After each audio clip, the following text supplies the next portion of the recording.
Okay, had a good review session today with coaches, players on the film.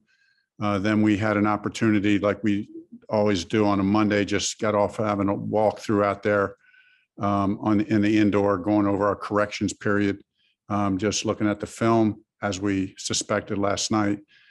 Certainly things to clean up. We did that today in the walkthrough, talking about those corrections, talking about ways to get incrementally better at every position, across the board, coaches, players in every way.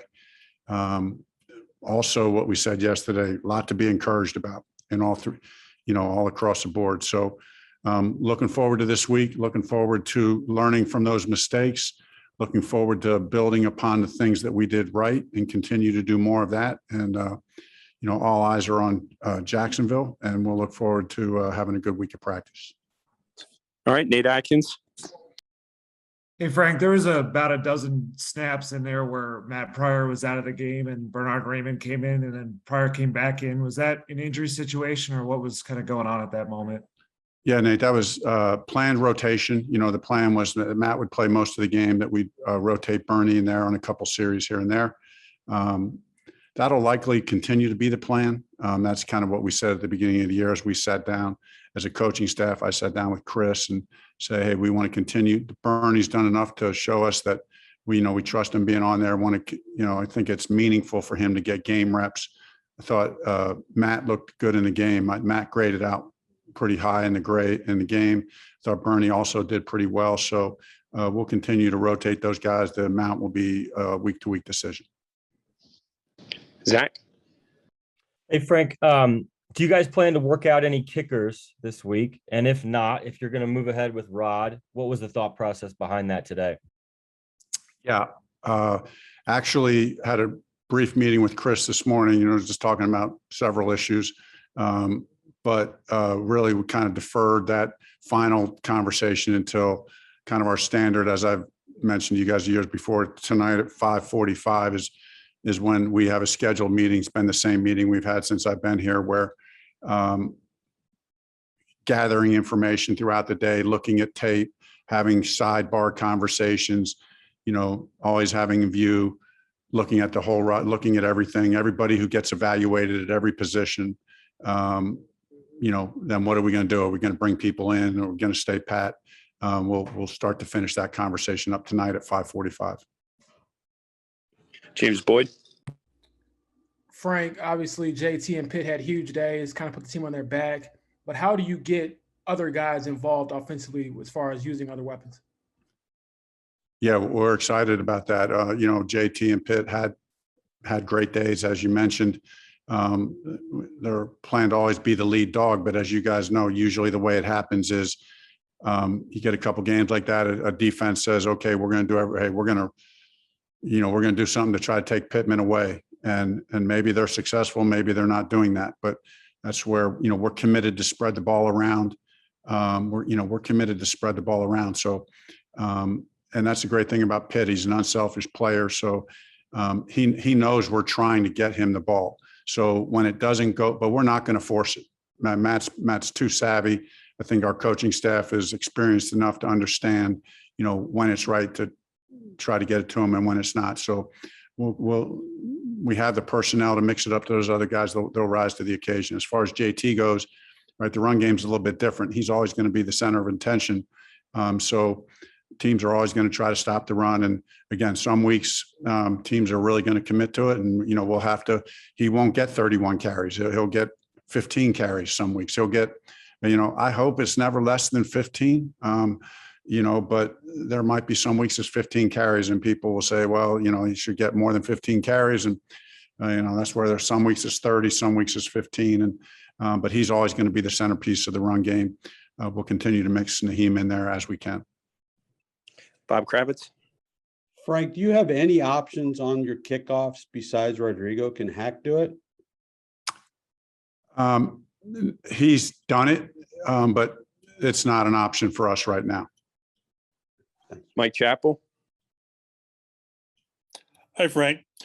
I'll be the one to ask. Jacksonville week, isn't it an issue until it's no longer an issue? Yeah, interesting, chap. we talked about that today very briefly. Every year is a new year. So this means something different to every person on the team. So what we talked about today is, hey, everybody kind of do your own thing. Everybody has their own motivation. There's always layers of motivation, right? So for the guys who haven't been here, for the guys who this is their first year, that doesn't mean much to them. I mean, yeah, they're wearing a horseshoe, so in that respect, it does.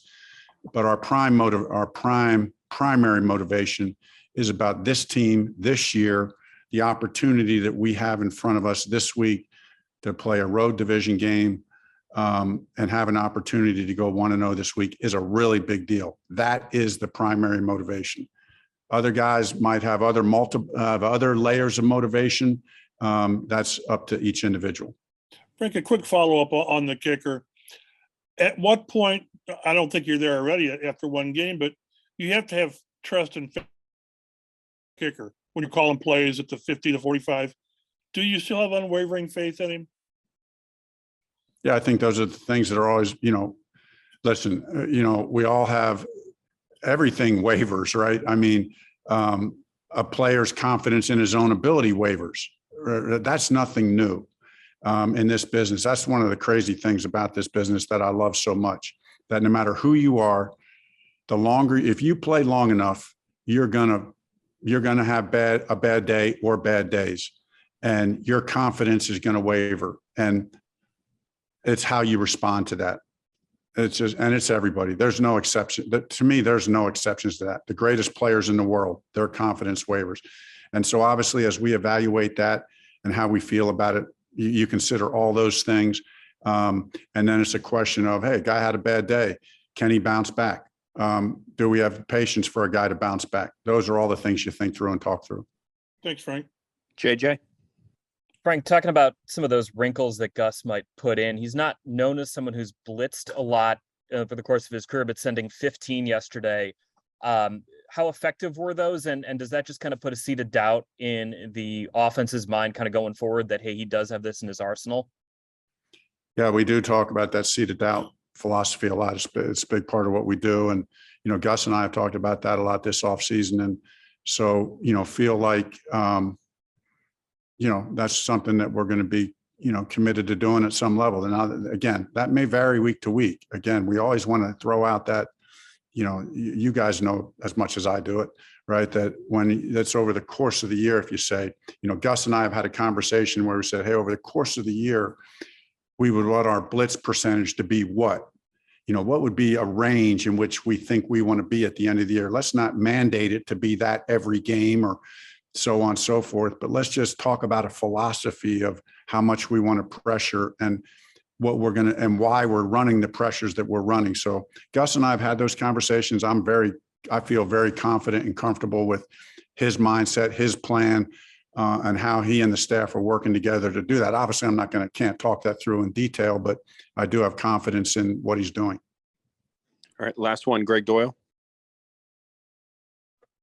Hey, Frank, last maybe couple on the 10 guys in the field for the field goal, and then Matt ran on there. Was Matt the missing guy, or was he just the guy that said someone's got to go? He was the missing guy. Okay. How does that happen? We all have a lapse every now and then, I mean, that was just a lapse that he had in that moment.